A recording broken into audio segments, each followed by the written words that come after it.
Shalom semuanya.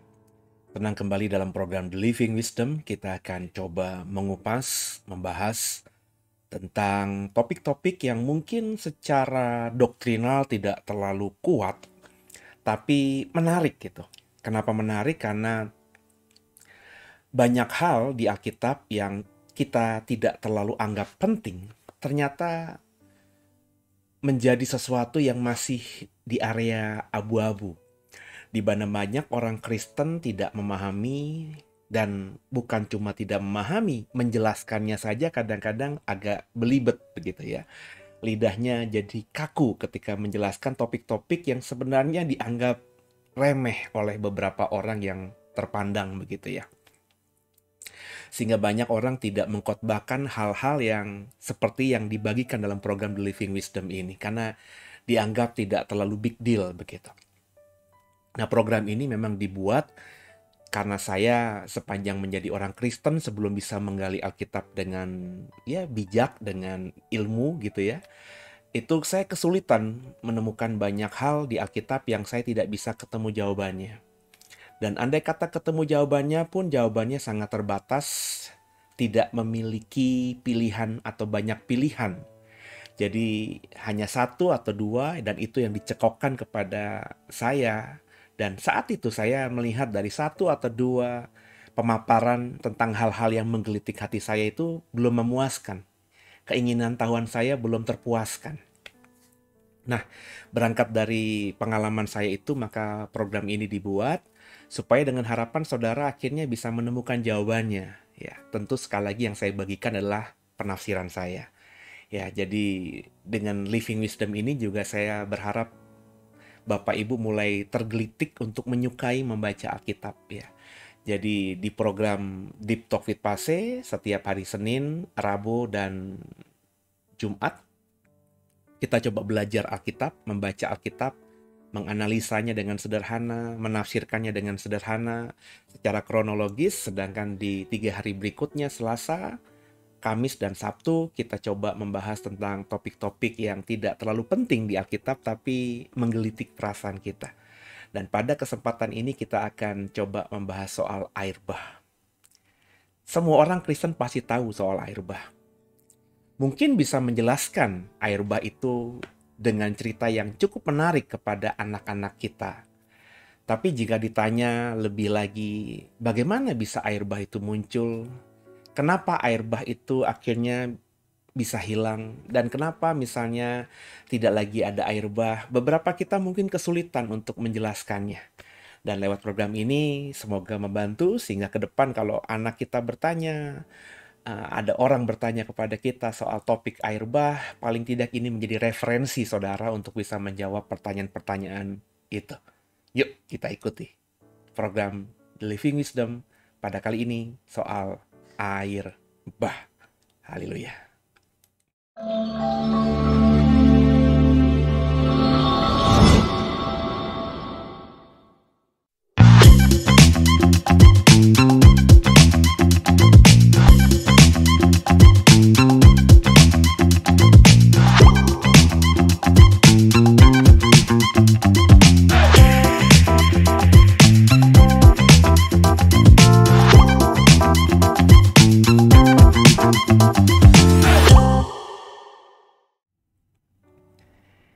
Ya, sebelum kita membahas lebih dalam lagi, kita harus mengerti dulu latar belakang. Selalu dalam pengajaran saya, dimanapun, saya selalu mengatakan harus paham latar belakangnya.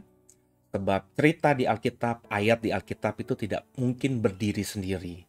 Pasti ada sebab, ada masalah yang mengakibatkan ayat itu muncul gitu ya. Ada latar belakang. Juga penting untuk memahami etimologi atau arti katanya ya. Dari dua ini kalau kita konsisten saja, maka mestinya Alkitab akan lebih bisa kita pahami dengan bertanggung jawab. Kita baca dulu latar belakang air bah ini, terdapat dalam Kejadian pasal 6 ayat 5 sampai dengan yang ke-7. Demikian firman Tuhan. Ketika dilihat Tuhan bahwa kejahatan manusia besar di bumi, dan bahwa segala kecenderungan hatinya selalu membuahkan kejahatan semata-mata, maka menyesallah Tuhan bahwa Ia telah menjadikan manusia di bumi. Dan hal itu memilukan hatinya. Ada kata menyesal dan ada kata memilukan di ayat 5, ayat 6, dan ayat yang ke-7. Kata menyesal di sini menggunakan kata Inggris, biasanya terjemahan Inggris menerjemahkan dengan regret, dan dalam kata Ibraninya wayinnahim, ya. Sedangkan kata memilukan itu lebih tepat diterjemahkan dengan grief atau berduka gitu ya, saudara ya. Sebab berasal dari kata wayit asep ya, jadi lebih tepat diterjemahkan menjadi dan hal itu mendukakan hatinya ya, daripada misalnya terjemahan LAI memilukan. Jadi dalam konteks latar belakang air bah ini, Tuhan sedang sangat berduka. Hatinya sangat memilukan ya. Jadi dalam bahasa aslinya tuh memilukan itu dari kata dasar atsap ya, yang artinya ya bisa memilukan, bisa juga berduka. Terjemahan Inggris hampir semuanya menerjemahkan dengan berduka ya. Dan karena Tuhan berduka itu, Tuhan menyesal telah menciptakan manusia. Ini menarik karena manusia di dalam kitab Kejadian pasal 6 ini mestinya ya belum terlalu lama ya, waktu durasi yang ditempuh oleh anak-anak Adam di bumi ini ya. Jadi baru beberapa ratus tahun kemudian Tuhan berduka dan menyesal sudah menciptakan manusia. Jika ayat ini dibaca lebih dalam, maka ayat ini tuh ayat yang sangat spesial karena di tempat lain hampir Tuhan tidak pernah berkata dia menyesal menciptakan manusia. Jadi ini tentu bisa dipahami bahwa Tuhan benar-benar berduka, Tuhan benar-benar menyesal, Tuhan benar-benar sedih di momen sebelum air bah ini terjadi. Kenapa? Ya. Kejadian 6 ayat 11 sampai 12, demikian firman Tuhan. Adapun bumi itu sudah atau telah rusak di hadapan Allah dan penuh dengan kekerasan. Allah menilik bumi itu dan sungguhlah rusak benar. Sebab semua manusia menjalankan hidup yang rusak di bumi ya. Ada beberapa kali kata rusak dalam dua ayat ini ya. Ada kata rusak, dan rusak di sini. Ada 3 kali ya. Dan kata rusak dalam dua ayat 11 dan ayat 12 ini berasal dari kata dasar sakhat, saudara, yang berarti harafiah menuju kehancuran. Jadi kalau kita coba memahaminya dengan makna yang harafiahnya, adapun bumi itu telah menuju kehancuran di hadapan Allah. Di mata Tuhan tuh bumi sudah menuju kehancuran dan penuh dengan kekerasan. Allah menilik bumi itu dan sungguhlah bumi itu menuju kehancuran. Sebab semua manusia menjalankan hidup yang penuh kehancuran di bumi ini. Jadi kata rusak ini bisa kita tafsirkan, diterjemahkan dengan kata menuju kehancuran. Karena kata rusak di sini berasal dari kata dasar sakhat, yang juga berarti menuju kehancuran secara harafiah. Jadi kenapa Tuhan berduka? Kenapa Tuhan akhirnya menyesal menciptakan manusia? Karena manusia yang diberi tanggung jawab oleh Tuhan untuk mengelola bumi, itu membuat bumi menuju kehancuran. Jadi ini yang mungkin tidak dipahami oleh banyak orang. Sebab terjemahan LAI cuma menerjemahkan ke dalam kata Indonesia rusak. Rusak itu ya bisa rusak kecil, rusak sedang, rusak besar. Tapi kalau orang berkata sudah menuju kehancuran, itu ya berarti sudah parah sekali. Korapnya ya dalam terjemahan Inggrisnya sudah luar biasa. Kalau ngomongin korupsi, bukan korupsi 1 juta, 1 miliar, tapi mungkin sudah mendekati ratusan miliar atau nilai triliunan. Itu sudah sangat besar, big pengaruhnya. Ya. Sehingga kalau Bapak Ibu memahami bahwa bumi sudah menuju kehancuran, maka tidak heran kita bisa memahami sekarang bagaimana Tuhan itu berduka begitu rupanya dan menyesal menciptakan manusia. Kenapa? Karena bumi menuju kehancuran itu dimulai ya karena manusia. Manusialah yang membuat bumi itu menuju pada kehancuran. Jadi kalau kita sudah memahami tadi, kita bisa menganggap bahwa Tuhan itu sebenarnya sedang terpaksa harus makan buah simalakama. Buah simalakama itu kan kalau dimakan itu pahit. Tapi kalau nggak dimakan kita bisa sakit karena buah simalakama itu buah yang penuh manfaat untuk mematikan racun, tapi rasanya pahit gitu. Kalau dimakan, racun-racun dalam tubuh bisa netral, kita bisa sehat, tapi pahit. Sedangkan kalau nggak dimakan, ya kita tidak merasakan pahit di perut, tapi racun akan terus mengganggu kesehatan kita dan bisa fatal. Jadi saya ngebayangin Tuhan sedang dalam momen seperti makan buah simalakama. Harus diambil tindakan, sebab kalau tidak bumi akan menuju kehancuran. Sedangkan kalau diambil tindakan, ya pasti banyak pengorbanan. Harus diambil tindakan yang luar biasa kalau memang tujuannya ingin menyelamatkan bumi. Meskipun itu harus melewati pengorbanan yang luar biasa, hancurnya perasaan yang luar biasa, maafkan saya dalam hal ini di pihak Tuhan. Why? Karena manusia itu gambar dan rupanya Tuhan. Jadi ini terpaksa, saudara. Jadi Bapak Ibu nggak bisa lagi ngebayangin bahwa Tuhan tuh menghukum bumi dengan air bah itu karena arogansinya dia, karena diktatornya dia, karena dia Tuhan yang tegas, Tuhan yang banyak kali sering saya dengar Tuhan yang tidak kompromi terhadap dosa. Saya rasa Tuhan nggak seperti itu, saudara. Semakin saya mengenali Tuhan, semakin saya paham bahwa kasih-Nya itu begitu luasnya untuk kita. Jadi sekarang kita pahami ya bahwa masalah utama itu bukan dosa manusianya, tapi bumi yang menuju kehancuran karena manusia yang berdosa itu. Jadi kalau manusianya yang berdosa mungkin Tuhan punya solusi lain. Tapi karena dosa manusia ini mengakibatkan bumi sebagai tempat tinggal semua makhluk hidup termasuk manusia, itu menuju kehancuran, maka Tuhan akhirnya mengambil suatu sikap yang extraordinary ini. Kejadian 6 ayat 13-17. Berfirmanlah Allah kepada Nuh, aku telah memutuskan untuk mengakhiri hidup segala makhluk. Sebab bumi telah penuh dengan kekerasan oleh mereka. Jadi aku akan memusnahkan mereka bersama-sama dengan bumi. Sebab sesungguhnya aku akan mendatangkan air bah. Pertama kali kata air bah muncul di ayat ini. Meliputi bumi untuk memusnahkan segala yang hidup dan yang bernyawa di kolong langit. Segala yang ada di bumi akan mati binasa. Nah, air bah ini apa, saudara? Air bah ini diputuskan Tuhan karena buah simalakama tadi.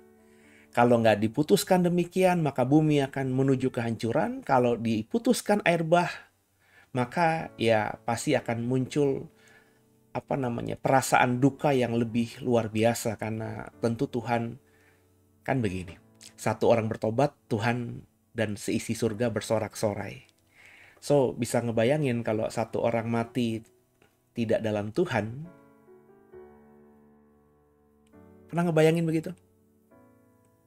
Kalau Bapak Ibu sudah mengikuti khotbah saya di hari Minggu kemarin, dan nanti secara seri saya akan bagikan setiap ibadah hari Minggu di The Way Gereja, ya.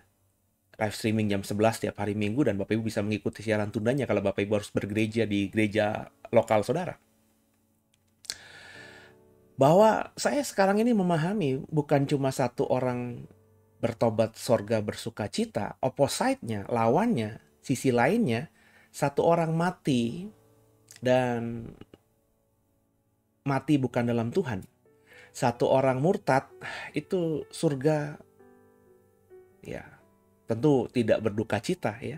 Tapi surga pasti akan terdiam, surga akan memberikan ekspresi yang sangat berlawanan dengan sukacita yang didapatkan gara-gara satu orang bertobat itu. Ya, karena sukacita surga pun kita belum bisa mendeskripsikannya dengan jelas. Apakah sukacita di surga itu sama dengan sukacita di kehidupan kita di dunia ini? Kalau di kehidupan kita di dunia ini, mungkin kita dapat kado, selamat ucapan, selamat ulang tahun, selamat hari pernikahan, selamat anniversary, kita dikasih kado yang berharga secara materi, mungkin kita bahagia gitu, sukacita. Apakah sukacita surga seperti itu? Tentu kan tidak. Nah, kita nggak bisa mendeskripsikannya dengan detail. Kenapa? Karena kita belum di sana. Itu kan problemnya di situ. Ya, jadi air bah ini terjadi karena air bah ini, dampak dari air bah ini itu segala makhluk dimusnahkan bersama dengan bumi. Air bah itu dijelaskan dalam ayat 13 dan ayat 17 ini akan meliputi bumi. Air bah dikatakan di ayat-ayat tadi akan memusnahkan segala yang hidup di kolong langit. Itu makanya dalam program-program yang di Living Wisdom lainnya kayak dinosaurus, kalau mungkin ada naga yang benar seperti naga mitologi bisa terbang, itu pun semuanya akan punah. Bahkan Nephilim, raksasa-raksasa yang besar-besar itu juga mati semuanya. Ya, karena air bah ini. Ya. Semua yang hidup di kolong langit, Alkitab katakan dimusnahkan. Kemudian juga memusnahkan segala yang bernyawa di kolong langit. Oh, ini semakin penegasan. Bukan saja yang hidup, tapi semua yang bernyawa di kolong langit itu akan dimusnahkan. Dan segala yang ada di bumi akan mati binasa. Ayat ini, saudara, ini ayat yang mestinya kita pahami dengan sungguh dan bukan ayat yang bersifat lokal. Karena banyak orang saat ini yang mengatakan bahwa banjir atau air bah itu bersifat lokal. Hanya ada di sekitar ya tempat tinggalnya Nuh dan dunia di sekitar Nuh saja. Jadi misalnya orang-orang yang tinggal di Papua, kalau Pulau Papua zaman itu sudah ada, di beberapa pulau di Atlantik ya, seperti misalnya di Hawaii, di kepulauan-kepulauan Salomon ya, di kepulauan-kepulauan kecil di sekitar Australia, Selandia Baru dan juga tanah Papua sana ya. Kan ada tuh negara banyak kan, negara aneh-aneh yang namanya itu ya, pulau-pulau kecil yang menjadi sebuah negara merdeka. Nah, itu kan tentu jauh dari tempat tinggalnya Nuh. Berarti mereka tidak mengalami banjir. Sehingga manusia-manusia yang hidup di pulau-pulau terpencil yang jauh dari lokasi Nuh tinggal, itu banyak yang mengatakan katanya itu berarti manusia yang dari generasi awal. Manusia yang diciptakan Tuhan benar-benar keturunan dari manusia-manusia yang lahir di Kejadian 1 atau Kejadian 2. Saya tidak memahami begitu. Kenapa? Karena saya selalu pegangannya Alkitab gitu ya. Meskipun beberapa penafsir yang menafsirkan seperti itu punya landasan keilmuan ya, mengatakan bahwa ada penemuan arkeologi ya, bahwa nenek moyang orang-orang yang tinggal di pulau-pulau itu ya sudah hidup misalnya jutaan tahun yang lalu. Andai kata ada pun begitu ya, saya tetap mengatakan sebagai seorang yang mau idealis, yang mau konsisten, maka pegangannya harus satu, saudara. Ya, saya nggak megang yang lainnya, saya hanya megang Alkitab. Alkitab saya mengatakan bahwa seluruh yang ada di kolong langit, baik yang hidup maupun yang bernyawa, itu semuanya akan dibinasakan, dan segala yang ada di bumi akan mati binasa. Itu clear dalam ayat ini. Jadi ini banjir global yang menyebabkan seluruh permukaan bumi itu banjir. Dan jujur itu tidak bisa kita pahami, karena meskipun kita pernah melihat banjir dengan mata telanjang kita, tapi banjir itu banjir lokal. Ya, paling banjir di perumahan kita, atau paling luas ya sekelurahan kita. Bahkan mungkin sekelurahan terlalu lebay gitu ya. Biasanya cuma mencakup beberapa RT atau beberapa RW saja paling besar. Bahkan banjir yang pernah menenggelamkan Jakarta beberapa tahun yang lalu pun kalau kita memperhatikan itu juga tidak full Jakarta ya. Waktu banjir sekitar tahun 2002 apa berapa gitu, saudara, saya lupa ya. Atau juga 2008 kalau tidak salah, sebab saya sudah menikah saat itu. Itu saya punya rumah orang tua saya dan rumah mertua saya itu satu kecamatan, Kebonjeruk. Tapi yang banjir hanya wilayah perumahan di rumah mertua saya. Ya. Keluar perumahannya ada banjir sedikit, tapi sedikit di luar perumahan udah kering, sama sekali nggak ada banjirnya, saudara. Padahal kalau masuk ke perumahannya, itu banjir hampir sedada, saudara. Dan mengerikan memang. Karena kalau rumahnya itu tidak bertingkat, maka orang nggak bisa hidup di situ. Ya. Mertua saya dan beberapa keluarga bertahan di situ karena rumahnya bertingkat. Ya. Jadi semuanya mengungsi ke lantai 2 dan aman.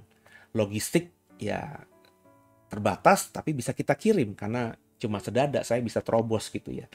Dengan bantuan perahu karet kita juga bisa berikan bantuan. Saya belum pernah melihat banjir seluruh Jakarta seumur hidup saya dan saya berdoa itu tidak terjadi. Bayangkan kalau ini banjir global seluruh dunia, itu luar biasa mengerikannya. Jadi air bah ini dikatakan terjadi karena 40 hari, 40 malam. Ayatnya beberapa dan itu cukup jelas. Kita baca dengan cepat. Sebab 7 hari, Kejadian 7 ayat 4 ya. Sebab 7 hari lagi aku akan menurunkan hujan ke atas bumi 40 hari 40 malam lamanya. Dan aku akan menghapuskan dari muka bumi segala yang ada yang kujadikan itu. Jadi air bah kata Kejadian 7 ayat 4 itu terjadi karena hujan 40 hari 40 malam. Kejadian 7 ayat 12. Dan turunlah hujan lebat meliputi bumi 40 hari 40 malam lamanya. Kejadian 7 ayat 17. 40 hari lamanya air bah itu meliputi bumi. Air itu naik dan mengangkat bahtera itu sehingga melampung tinggi dari bumi. So, hujan 40 hari 40 malam. Kemarin ketika saya rekam ini tanggal 11 Mei. Kemarin ya, itu malam cukup hujan deras di tempat tinggal saya di Serpong di Alam Sutra, dan ketika pagi saya baca koran itu ternyata bukan di Serpong saja tapi wilayah Tangerang itu hujan deras dan beberapa titik di Tangerang itu banjir. Hujannya yang deras memang deras sekali, deras, sangat deras sekali, tapi seingat saya hanya 2-3 jam yang derasnya. Ya, 2 jam mungkin ya. Sisanya ya hujan rintik-rintik atau hujan nanggung gitu, saudara. Tapi hujan yang hanya beberapa jam itu menyebabkan beberapa titik di Tangerang mengalami kebanjiran. Seumur hidup saya juga saya nggak pernah melihat hujan, jangankan 40 hari 40 malam. 7 hari 7 malam juga nggak pernah, jangankan 7 hari 7 malam. 1 harian, 1 hari 1 malam. 24 hour, 24 jam hujan terus-menerus tanpa henti. Seumur hidup saya ingat saya hampir 50 tahun. Karena hari ini saya bertepatan dengan ulang tahun nih, saudara ya. Jadi saya nggak pernah tuh mendengarkan informasi ada hujan 24 jam non-stop. Ya, Jakarta beberapa jam hujan saja udah tenggelam. Bayangin kalau 40 hari 40 malam, wah itu mengerikan.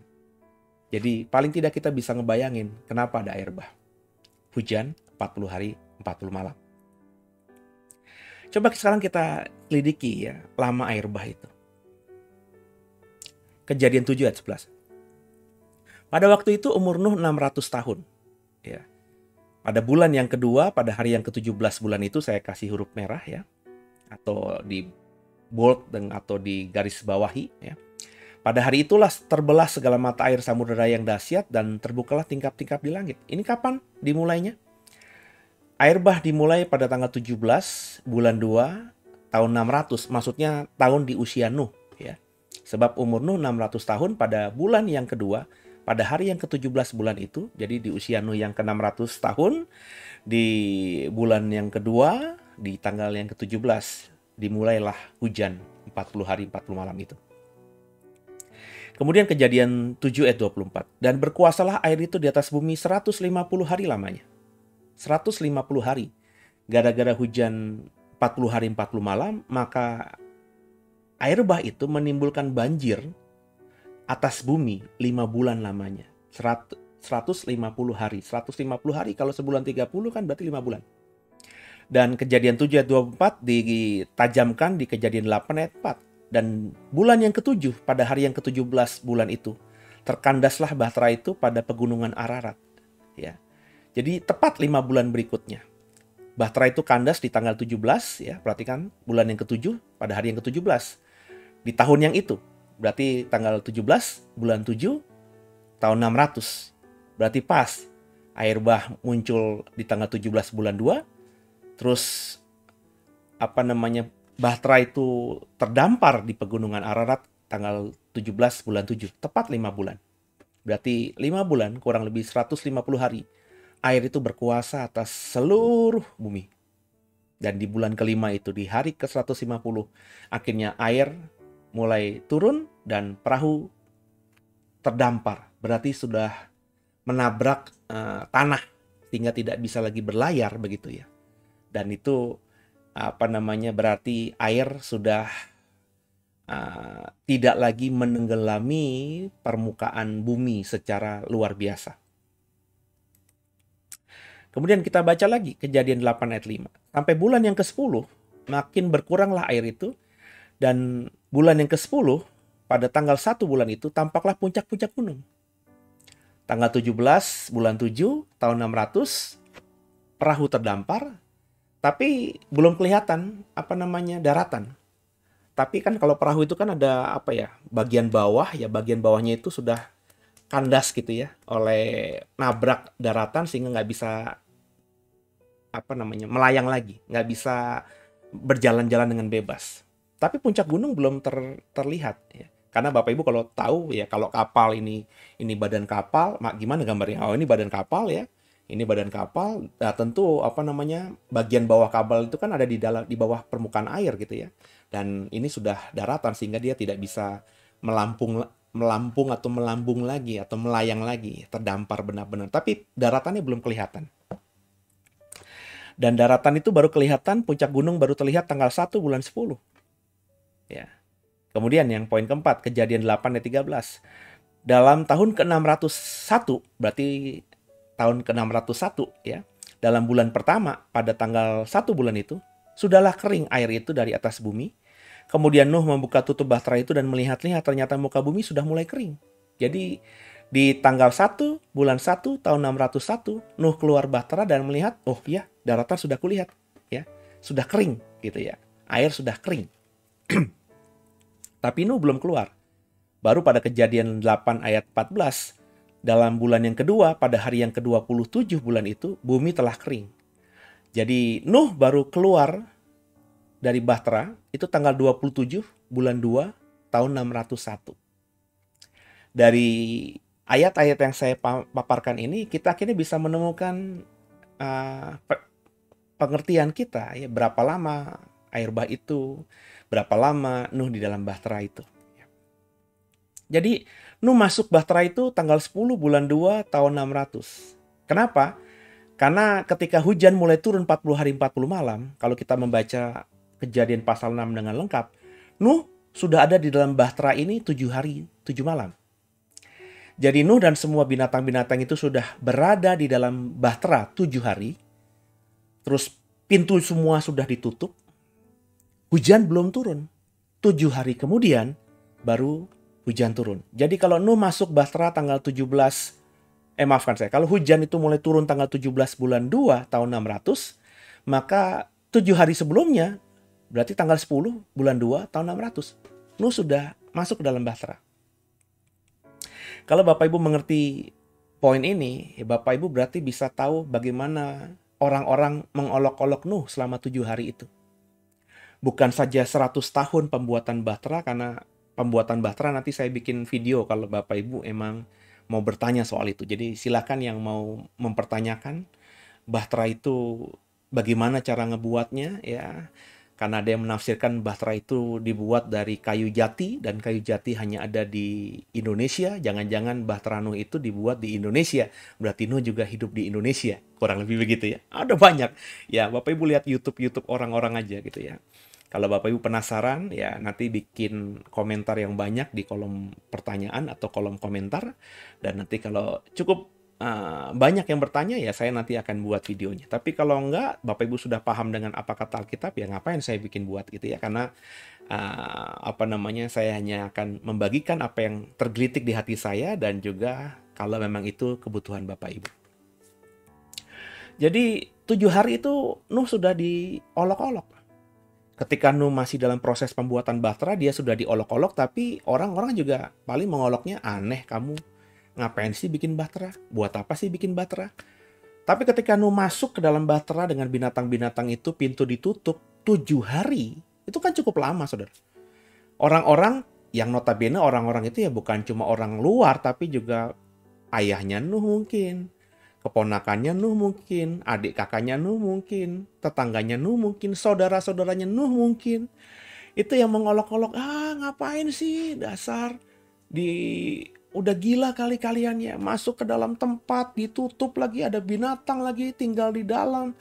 Emang ini bisa jadi dunia, kurang lebih begitu ya. Jadi 7 hari orang-orang itu menertawakan Nuh.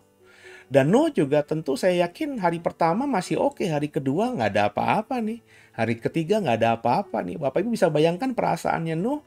Kalau Bapak Ibu sudah bisa membayangkan perasaan Nuh, padahal Nuh itu buat bahtera dengan langsung dari Tuhan, coba pakai imajinasi saudara. Bagaimana perasaan istrinya, anaknya, mantunya. Yang saya berani yakin mereka itu tidak mendengar suara Tuhan secara audible langsung seperti Nuh mendengarkan suara Tuhan. Mereka mungkin bertanya-tanya, "Pah, ini benar nggak sih? Jangan-jangan salah dengar kali." 7 hari di dalam bahtera tanpa ada hujan sekalipun.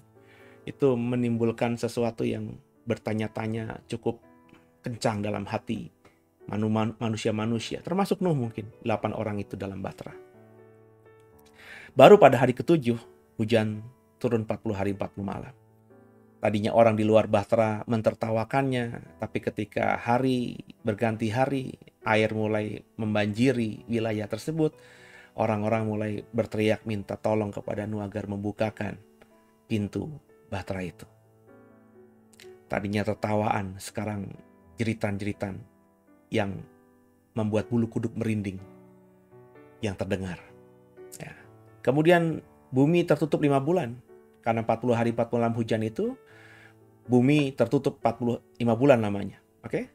Tampak puncak gunung di tanggal 1 bulan 10 tahun 600. Bumi kering di tanggal 1 bulan 1 tahun 601. Nuh keluar bahtera tanggal 27 bulan 2 601. Berarti dari informasi ini Bapak Ibu bisa memahami bahwa Nuh berada di dalam bahtera. Ya tinggal ini dikurang ini aja. Nuh keluar bahtera tanggal 27 bulan 2 tahun 601. Sedangkan Nuh masuk bahtera tanggal 10 bulan 2 tahun 600. Berarti di dalam bahtera Nuh kurang lebih sekitar 1 tahun 17 hari. Ya, karena bulannya sama, bulan 2, tahunnya beda setahun. Ya.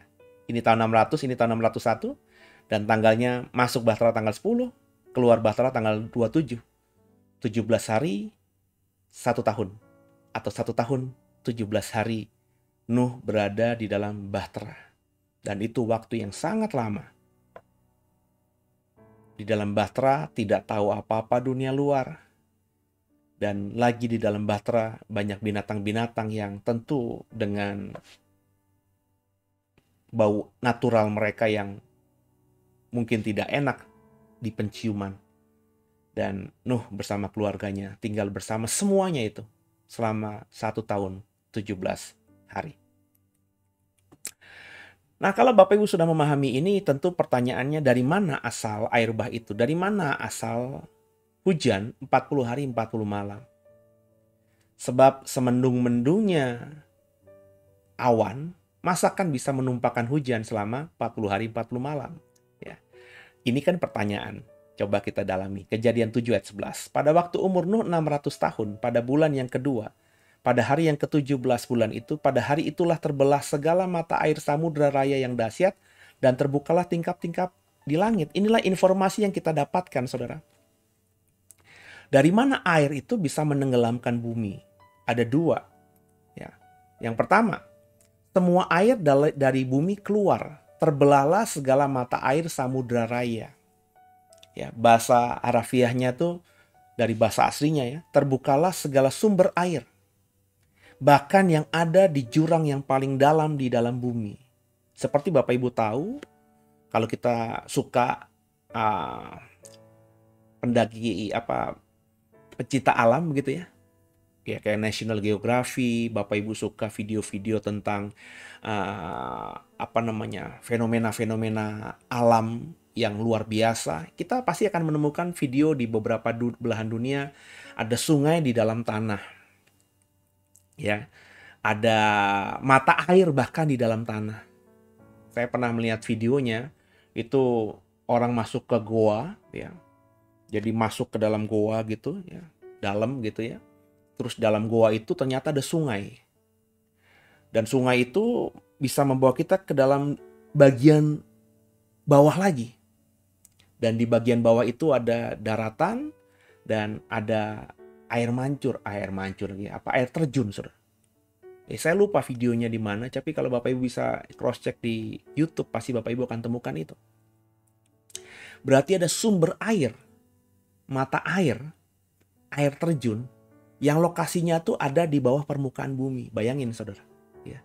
Berarti kalau kita misalnya gali sumur, kalau Bapak Ibu hidup sejaman dengan saya, Bapak Ibu pasti mengalami, masih kita ke rumah orang tua kita dengan dengan nimba sumur, atau kita punya pompa yang dipompa itu. Di rumah saya, di rumah ibu saya masih ada pompa meskipun sudah tidak bisa digunakan lagi, tapi pompanya masih ada ya buat peninggalan. Itu saya pasti akan simpan itu karena saya yakin di toko material sudah tidak lagi jual pompa ya. Tapi ibu saya masih ada di depan rumahnya pompa ya. Jadi itu peninggalan bahwa dulu kami waktu masih pertama kali masuk ke komplek Kodam Kebun Jeruk itu ya masih pakai pompa, belum ada listrik. Jadi yang saya mau katakan, Saudara, bahwa kalau kita nimba, ya kita tahulah, lihat sumur ya kurang lebih 3 meter atau 5 meter ya ada air gitu ya. Berarti ada air kurang lebih 5 meter, 7 meter, 10 meter di bawah permukaan tanah rumah kita. Tapi kalau dari video yang saya tonton itu, berarti kan itu kedalamannya mungkin sekitar 30 meter, 40 meter, 50 meter gitu ya, di bawah permukaan tanah ya. Karena orang kalau mau masuk ke situ harus turun dulu dari goa dan cukup dalam ya. Kalau loncat gitu mati itu. Ya, karena tingginya mungkin sekitar ya 15-20 meteran ya. Tingginya dari permukaan tanah menuju ke situ pakai dikerek pakai tali. Udah gitu harus menyelam lagi ya ke bawah, baru ketemu itu daratan di bawah dan ada air terjunnya. Ini kayak film-film begitulah, Saudara. Kayak dunia di bawah tanah ya. Dan dikatakan di kitab Kejadian yang kita baca tadi, air yang semuanya ada dalam bawah itu tiba-tiba terbelahlah atau terbukalah sehingga air itu keluar gitu. Seperti sumur air kalau Bapak Ibu masih ingat yang ada di lumpur Lapindo di Sidoarjo ya. Itu kan lumpur keluar gitu kayak muncrat gitu ya dari dalam permukaan bumi, kayak minyak keluar begitu ya. Ya kurang lebih seperti itulah. Jadi semua sumber air di bawah permukaan bumi itu mengeluarkan airnya ya. Kayak semburan gitu ya, kayak air mancur begitu ya, keluar dari tanah dan akhirnya membuat banjir. Tapi meskipun itu agak nggak masuk akal karena kita nggak pernah mengalami itu. Ya kecuali lumpur Lapindo beberapa tahun yang lalu kita saksikan ya, mengerikan. Bahkan sampai ada isunya ketika awal-awal kalau ini tidak bisa ditutup maka kota Surabaya akan tenggelam oleh lumpur. Wah, itu mengerikan. Hari-hari itu termasuk mengerikan. Sampai ada juga orang meramalkan, ya namanya orang-orang pinter ada aja gitu ya, meramalkan Pulau Jawa juga bisa tenggelam oleh lumpur karena semua lumpur akan keluar, katanya begitu. Tapi meskipun ini jarang sekali, tapi kita masih pakai logika, masih bisa mengerti. Oh ya, ada air di dalam tanah, dan ketika mata air dalam tanah itu, sumber air dalam tanah itu dibuka Tuhan dan keluar semuanya, ya pasti bisa banjir. Ya, masih masuk logika. Yang agak tidak bisa masuk logika mungkin ini, semua air dari luar bumi tumpah. Karena kalimatnya kan di ayat tadi, terbukalah juga tingkap-tingkap di langit. Ya.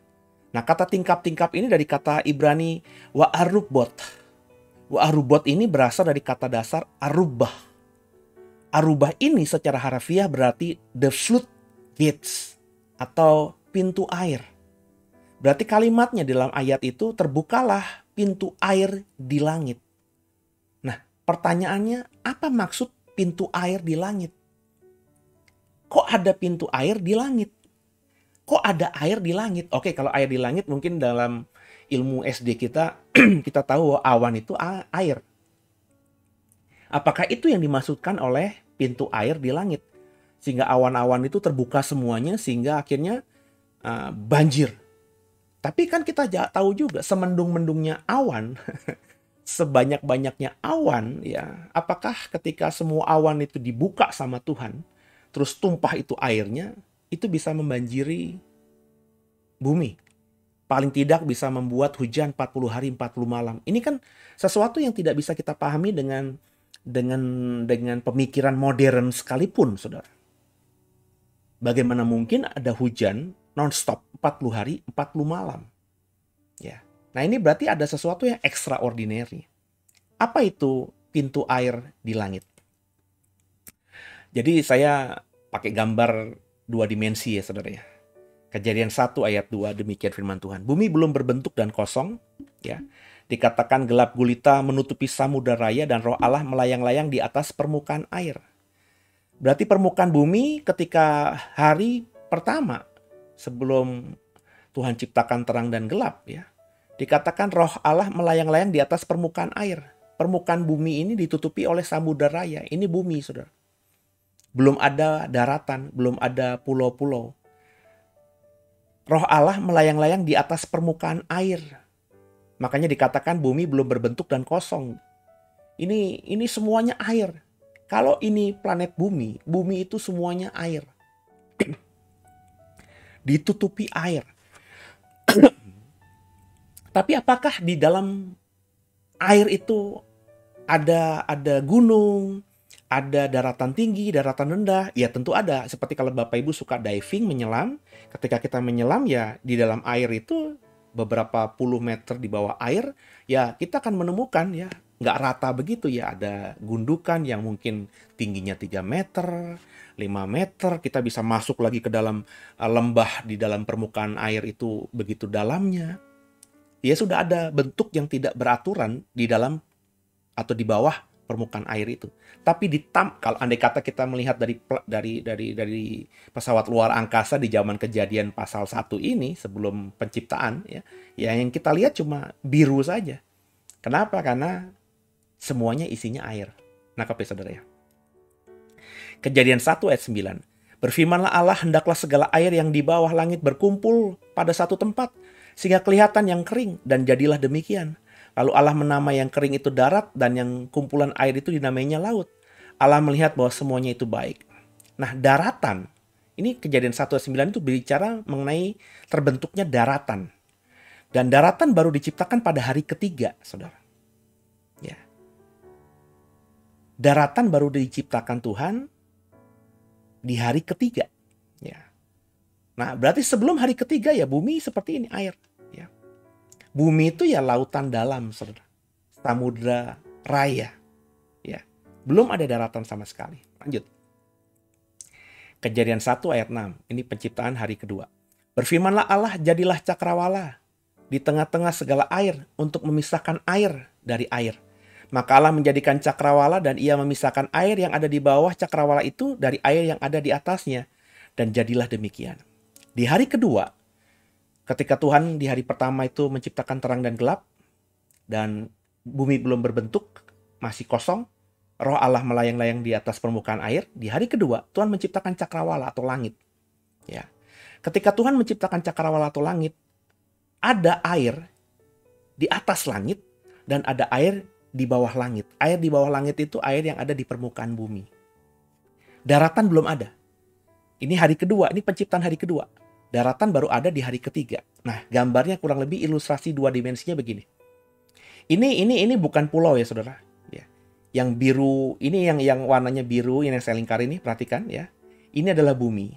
Ini tadinya kan kalau kita lihat gambar saya tadi semuanya satu warna. Karena ini samudra raya yang dalam sekali. Mungkin kedalaman air saat itu ya bisa ratusan meter ya. Permukaan bumi itu tertutup air mungkin ratusan meter. Atau mungkin ribuan meter. Atau mungkin juga bersifat puluhan kilo. Karena puncak gunung tertinggi juga nggak kelihatan. semuanya ada di bawah air. Nangkep ya? Baru pada hari kedua ketika Tuhan ciptakan cakrawala, air yang tadinya menutupi permukaan bumi itu diangkat naik. Tapi masih bumi diliputi air. Sehingga gambar saya tuh ada dua warna biru. Ini semuanya air. Cuman ada yang sudah mungkin kedalamannya tidak terlalu dalam. Ini masih ada yang dalam sekali. Sehingga saya bedakan dengan dua warna. Tapi semuanya masih tertutup air. Kenapa begitu? Karena airnya sebagian diangkat Tuhan ke atas. Bumi masih berbentuk air semuanya. Tapi kedalamannya sudah mulai terlihat berbeda. Kedalaman airnya. Ada yang mungkin ya ditutupi air hanya tinggal 5 meter.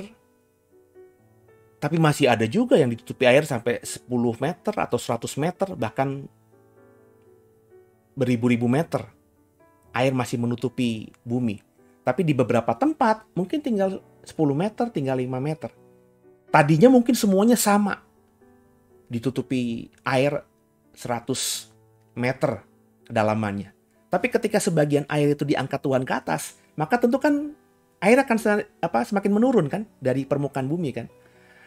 Paham ya Bapak Ibu ya? Jadi air yang terangkat itu ada di mana? Ada di biru ini, Saudara.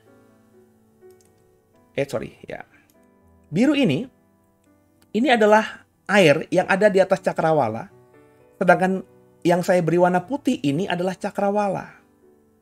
Jadi ketika hari penciptaan kedua, kurang lebih bentuknya begini.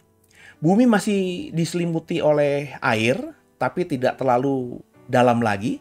Karena sebagian airnya sudah diangkat Tuhan naik ke atas. Ini adalah cakrawala, atmosfer, langit kita. Dan di zaman kejadian 1, di zaman kejadian 2, sampai dengan sebelum air bah, di atas atmosfer bumi, di atas cakrawala, di atas langit, itu ada samudra raya juga. Ada air yang luar biasa yang diambil dari permukaan bumi. Bapak Ibu nangkep ya? Jadi di hari kedua, bumi masih diliputi air, tapi sudah tidak setinggi ketika hari pertama, karena sebagian besar airnya dibawa Tuhan ke atas, sehingga yang memisahkan antara air di permukaan bumi dengan air yang ini adalah cakrawala. Maka Alkitab katakan ada air yang di bawah cakrawala dan ada air yang di atas cakrawala. Semoga Bapak Ibu paham dengan gambar ilustrasi ini ya. Nah, saat air bah, bumi kembali seperti sebelum hari kedua penciptaan. Ya, sebab hari ketiga kan sudah ada daratan. Nah, pas air bah terjadi, bumi itu diliputi lagi oleh air. Bedanya saat air bah sudah ada matahari, bulan, bintang, dan siang malam. Karena pada hari penciptaan kedua kan belum ada siang dan malam. Benda penerang belum ada. Benar ya saudara ya? Jadi masih gelap gulita. Kalaupun sudah ada terang, tapi terangnya itu ya bukan dari matahari. Ya, nanti akan saya bikinkan program khusus soal terang di hari kedua, di hari ketiga, dan juga sampai penciptaan benda penerang matahari dan bulan bintang. Nah, jadi selama 5 bulan, bumi kembali diliputi air bah. Puncak gunung tertutup 15 hasta, kata Kejadian 7 ayat 19-20. 15 hasta, satu hasta itu kurang lebih 50 cm. Bapak Ibu bisa lihat kamus di bagian terakhir buku Alkitab kita, ada kamus Alkitab. Satu hasta itu 45 cm. Di kamus yang lain mengatakan kurang lebih 50 cm. Di kamus yang lain, hasta itu ukuran lengan manusia, panjang lengan manusia. Makanya diperkirakan sekitar 45-50 cm. Kalau 15 hasta, satu hasta 50 cm, berarti kan kurang lebih 7 meter. Saudara. Jadi permukaan tinggi, kalau sekarang ini permukaan tertinggi adalah Himalaya. Gunung tertinggi di dunia adalah Himalaya. Puncak Himalaya itu yang tertinggi di dunia itu ditutupi air 7 meter. Itu kenapa kalau ada raksasa zaman dulu. Raksasa itu tingginya bisa 3, 4, 5 meter. Ya, maka ketika raksasa naik ke puncak gunung yang paling tinggi sekalipun zaman itu tetap akan tenggelam. Karena puncak gunung tertinggi ditutupi air setinggi 7 meter. Jadi air bah itu dari mana, saudara? Dari semua, ini yang hijau-hijau ini sudah permukaan daratan ya, sudah ada ya di Kejadian pasal 6 ya. Semua daratan ini, mata air yang ada itu keluar, memancar keluar kayak air mancur begitu. Sehingga itu pun sudah membuat daratan yang sudah hijau ini menjadi biru lagi. Dan terlebih tingkap-tingkap langit, pintu air di langit itu dibukakan. Sehingga air yang ada di atas langit ini kemudian tumpah semuanya lagi ke bumi. Itu maka saya bilang bumi kembali pada situasi seperti sebelum hari kedua penciptaan cakrawala. Bumi kembali ditutupi oleh air, bahkan puncak gunung tertinggi ditutupi oleh air setinggi 7 meter. Jadi kurang lebih ini bumi sebelum air bah. Ada daratan, manusia tinggal kurang lebih di daratan yang hijau ini ya. Dan ini yang biru lautan, ya seperti bumi saat ini, saudara ya. Tapi karena mata air di permukaan bumi, bahkan di lubang-lubang, di lembah-lembah, di jurang-jurang terdalam itu memancarkan air, mata air di bumi itu keluar, pecah, terbelah, terbuka. Maka air itu bisa menenggelamkan pulau-pulau yang sudah ada sebagai tempat tinggal manusia saat itu. Dan akhirnya pulau-pulau ini tenggelam semuanya menjadi air kembali. Bahkan gunung tinggi tadi, tertinggi itu ditutupi oleh air 7 meter. Itu karena dipengaruhi oleh air yang tadinya ada di atas cakrawala. Oh iya Bapak Ibu, sebelum saya lanjut. Ini mungkin yang menyebabkan manusia-manusia sebelum air bah itu umurnya seperti Metusalah 969 tahun. Kenapa? Karena sinar matahari itu tidak langsung masuk ke permukaan bumi. Tapi sinar matahari yang notabene pastinya sama dengan sekarang sinar mataharinya. Itu terhalang dulu oleh air di atas langit ini. Ini kan lautan Bapak Ibu, cuma nggak ada ikan aja. Nggak ada ikan, nggak ada binatang-binatang air ya, karena binatang-binatang air itu diciptakan Tuhan di bumi. Jadi ketika air, sebagian air, setengah air di bumi itu dibawa Tuhan ke atas, ya ini hanya air saja, tapi bukan tempat tinggal ikan. Nah, sinar matahari ini harus nembus laut di atas langit ini dulu, baru akhirnya sampai ke atmosfer yang putih. Dan sehingga ketika sinar matahari bisa masuk ke permukaan bumi, itu sinar matahari yang paling ideal. Jadi saya selalu menafsirkan, tafsiran saya ini sejak saya membaca Alkitab, mendalami kitab Kejadian di sekitar tahun 2001 ya. Saya membeli banyak buku tafsir, saya belajar benar tentang hari penciptaan. Nanti kapan-kapan saya bagikan apa yang saya dapatkan ya tentang hari penciptaan itu. Itu saya meyakini bahwa manusia bisa hidup ratusan tahun ya karena salah satu faktornya nggak ada tuh sinar ultraviolet yang jahat itu. Sinar matahari itu terbaik pada zaman itu. Nah ini bumi sebelum air bah. Dan setelah air bah, perhatikan. Menjadi air kembali. Dan hanya tinggal langit. Di atas langit, airnya sudah tidak ada. Karena sudah dikembalikan semuanya ke bumi. Persis seperti apa? Seperti sebelum penciptaan cakrawala. Ya. Air meliputi seluruh bumi. Ini kalau Bapak Ibu ingat kenapa ada air bah. Air bah itu terjadi karena bumi menuju kehancuran karena manusia. Dan Tuhan sepertinya harus makan buah simalakama seperti sudah saya jelaskan tadi. Terpaksa menjatuhkan hukuman, membunuh semua manusia. Dengan maksud apa? Dengan maksud kalau bagi saya, bumi yang menuju kehancuran itu di restart atau dimulai ulang oleh Tuhan. Ya. Jadi Tuhan tidak menghancurkan bumi, Tuhan cuma memulai ulang. Memulai ulang tuh memulai sesuatu yang baru di bumi. Karena bumi yang lama menuju kehancuran. Ya dengan adanya Nephilim, dengan adanya binatang-binatang yang besar-besar itu, dinosaurus itu dipercaya hidup sebelum air bah. Sesuatu yang Tuhan lihat akhirnya kok berdampak kurang baik dan semakin hancur bumi ini. Akhirnya Tuhan bunuh semuanya, Tuhan binasakan semuanya. Karena Tuhan ingin bumi memulai dengan sesuatu yang baru dan lebih baik daripada sebelumnya. Dan lewat air bah Tuhan memulai ulang bumi. dengan manusia yang bernama Nuh yang menerima kasih karunia Tuhan. Jadi setelah 5 bulan banjir global, ya, maka apa yang terjadi? Kejadian 8 ayat 1. Maka Allah mengingat Nuh dan segala binatang liar dan segala ternak yang bersama-sama dengan dia di dalam bahtera itu. Dan Allah, perhatikan yang berwarna kuning ini, ya, tulisan berwarna kuning. Dan Allah membuat angin menghembus melalui bumi, sehingga air itu turun. Ditutuplah mata-mata air samudera raya, serta tingkat-tingkat di langit. Dan berhentilah hujan lebat dari langit. Jadi setelah banjir yang menyebabkan bumi tenggelam 5 bulan itu, dan ketika di akhir 5 bulan itu bahtera Nuh terdampar di pegunungan Ararat, Tuhan ingat akan Nuh, ya. Dan kemudian Tuhan membuat angin menghembus melalui bumi sehingga air bah itu turun, ya.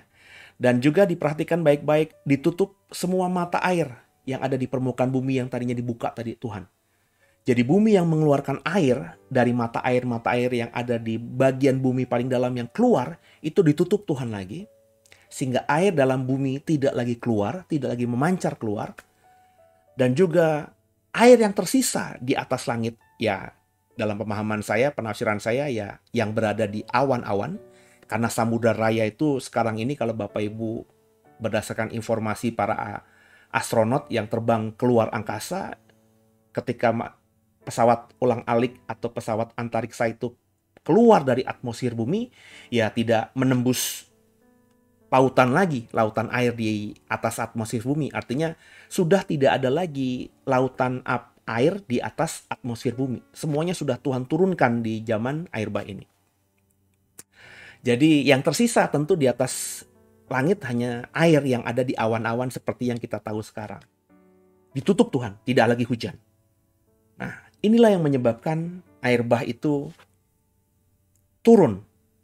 Dan sehingga akhirnya daratan kelihatan dan Nuh akhirnya bisa keluar dengan istri, anak, dan menantunya. Dan kemudian bersama binatang-binatang lainnya kembali hidup dalam daratan yang muncul kembali di permukaan bumi. Biasanya kita selesai di sini. Biasanya kita langsung mengerti, oh begitu ceritanya. Tapi banyak kan kita tidak menanyakan lagi, bagaimana caranya air bah itu bisa hilang. Informasinya Allah membuat angin menghembus melalui bumi. Apakah angin itu bisa menyapu air? Apakah angin itu bisa membuat air itu turun ke bumi? Apakah angin itu angin seperti yang kita rasakan hari ini? Ini yang menjadi misteri. Air bah hilang. Allah jelas dikatakan tadi membuat angin menghembus melalui bumi. Bahasa Inggrisnya, He sent a ruah over the earth. Nah, kata ruah ini kemudian diterjemahkan angin. Dan memang bahasa Ibrani ruah, kata Ibrani ruah ini oleh Lembaga Alkitab Indonesia dan juga Alkitab terjemahan Inggris sering diterjemahkan menjadi angin atau wind.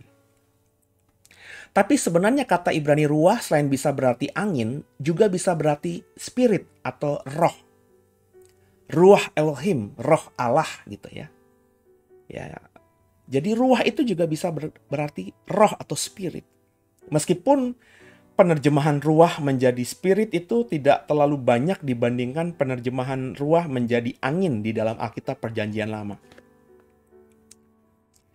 Tapi meskipun demikian, arti ruah ya bisa berarti roh atau angin itu. Dan karena Allah yang membuat ruah itu, Allah yang membuat angin itu, He sent a ruah. Jadi ruah atau angin atau roh itu dari Allah, ya. Maka saya bisa menafsirkan ayat ini berkata bukan cuma sekedar angin biasa, tapi ya bisa jadi angin ilahi. Angin yang benar-benar berasal dari Tuhan. Kalau hari ini Bapak Ibu merasakan tiupan angin, itu ada angin yang berasal dari kipas angin. Hari ini kita panas, tidur di kamar adem, itu karena angin sejuk yang keluar dari air conditioner kita, AC kita. Tapi angin yang membuat air itu masuk ke bumi dan hilang dari permukaan bumi, itu air yang saya tafsirkan bukan angin biasa, karena kata ruah bukan juga cuma bisa berarti angin, tapi juga bisa berarti spirit. Maka saya menafsirkan, ini penafsiran memang, angin ini angin yang dari Allah, angin ilahi. Ya. Dan angin ini jelas nggak bisa diterjemahkan sebagai angin badai misalnya. Karena kata angin badai ya di dalam bahasa Inggris itu berarti bahasa arah atau hurricane dalam bahasa Inggris. Jadi jelas bukan angin badai. Sebab kalau angin badai yang terjadi, ya maka mestinya katanya bukan ruah tapi bahasa arah. Dan juga bukan angin ribut atau mighty wind. Ya. Sebab mighty wind atau angin ribut itu juga ada di dalam perjanjian lama dan menggunakan kata Ibrani hagadolah, ruah, angin yang besar, angin yang kuat. Yang digunakan di ayat ini hanya kata ruah. Ruah bisa berarti angin, sebagian besar diterjemahkan angin, tapi ruah juga bisa berarti roh. Maka saya berusaha untuk merendahkan hati dan mengatakan bahwa angin ini bukan angin biasa, bukan angin yang ditiup biasa, bukan angin yang tertiup sepoi-sepoi biasa, bukan juga angin badai, bukan juga angin ribut, tapi faktanya angin ini bisa membuat air yang menutupi bumi itu hilang, tersapu begitu, dan juga mungkin meresap atau terhisap ke dalam bumi. Ini angin ilahi. Angin yang memang Tuhan buat untuk membuat Nuh dan seisi bahtera itu bisa kembali hidup di bumi yang baru di restart oleh Tuhan. Yang baru dimulai lagi oleh Tuhan. Jadi hari ini air bah hilang. Bumi kembali seperti bentuknya, seperti yang sekarang kita tinggali. Di atas kita sekarang ini ada langit, dan ada matahari, ada bulan dan bintang. Dan karena sekarang matahari sinarnya langsung masuk ke dalam bumi, tidak ada lagi air di atas langit, dan juga atmosfer bumi, langit ini mulai terkoyak. Bapak Ibu sering mendengarkan ada lubang ozon, ya. Efek rumah kaca membuat atmosfer jadi robek sehingga sinar matahari yang jahat itu langsung masuk ke bumi hari-hari ini sehingga menyebabkan banyak penyakit. Sehingga manusia ya meskipun sudah ada perintah Tuhan hanya 120 tahun saja, ya untuk hidup sampai 100 tahun saja sudah sulit hari-hari ini. Kenapa? Karena sinarnya jahat, sinar mataharinya jahat, udaranya juga sudah terpolusi, dan banyak hal yang terjadi. Jadi inilah bumi yang sekarang. Selain angin ilahi yang menghembus bumi membuat air bah hilang, juga dipengaruhi sinar matahari. Dulu sinar matahari saudara terhalang oleh air. Sehingga sinar matahari yang bisa memanaskan lautan itu tidak mencapai efek seperti sekarang. Kalau sekarang sinar matahari dari ilmu pengetahuan alam yang kita dapat di SD, itu sinar matahari menyebabkan air laut menguap. Benar gak saudara? Menguap, naik menjadi awan. Sebelum air bah, itu tidak pernah terjadi. Dan saya yakin awan juga tidak ada zaman itu. Kenapa? Karena ya sinar matahari yang sampai ke permukaan bumi itu sinar matahari yang tidak terlalu panas seperti sekarang. Karena harus melewati lautan dulu, saudara. Sehingga yang masuk ke permukaan bumi ini hanya sisa-sisa sinar matahari saja yang cukup bagus untuk kulit dan hidup kita. Tapi ketika sudah tidak ada lautan, selain faktor angin ilahi membuat banjir ini hilang, sinar matahari juga langsung masuk ke permukaan bumi. Sehingga air itu baru pertama kali mengalami panasnya matahari dan akhirnya menguap menjadi awan. Sinar matahari tidak terhalang lagi dengan samudra air yang ada di atas cakrawala. Jadi penguapan air ke udara begitu terasa di zaman peralihan ini. Ingat loh, inilah baru pertama kalinya sinar matahari akhirnya memanasi lautan dan terjadi penguapan yang menimbulkan awan. Bumi sedang beradaptasi. Dan ini tafsiran saya. Jadi kalau Bapak Ibu sekarang ini bertanya, iya ya, dari mana air bah itu bisa hilang? Jelas Alkitab mengatakan dari angin yang diciptakan Tuhan. dari ruah yang diciptakan Tuhan. Dan ruah itu bisa berarti juga roh. Berarti angin yang membuat bumi ini kembali ada daratan, yang menghembusi bumi sehingga air itu turun, itu adalah angin ilahi. Dan yang kedua, ini tafsiran saya. Karena sinar matahari tidak terhalang lagi oleh air yang ada di atas langit, maka sinar matahari itu baru pertama kalinya menyebabkan air yang ada di samudra raya, air yang ada tadinya memenuhi bumi itu juga cepat menguap. Karena sebelumnya nggak pernah itu terjadi. Sinar matahari akhirnya memanasi semua air yang ada di atas permukaan bumi ini dan membantu akhirnya air itu menguap jadi uap, naik ke atas jadi awan. Sehingga mempercepat daratan kembali muncul setelah kurang lebih 5 bulan lamanya ditutupi oleh air. Haleluya. Semoga jadi berkat. Dan kalau diberkati, bagikan kebenaran ini, share program ini kepada yang lainnya, sehingga semua orang bisa menjelaskan mengapa air bah terjadi dan bagaimana hilangnya.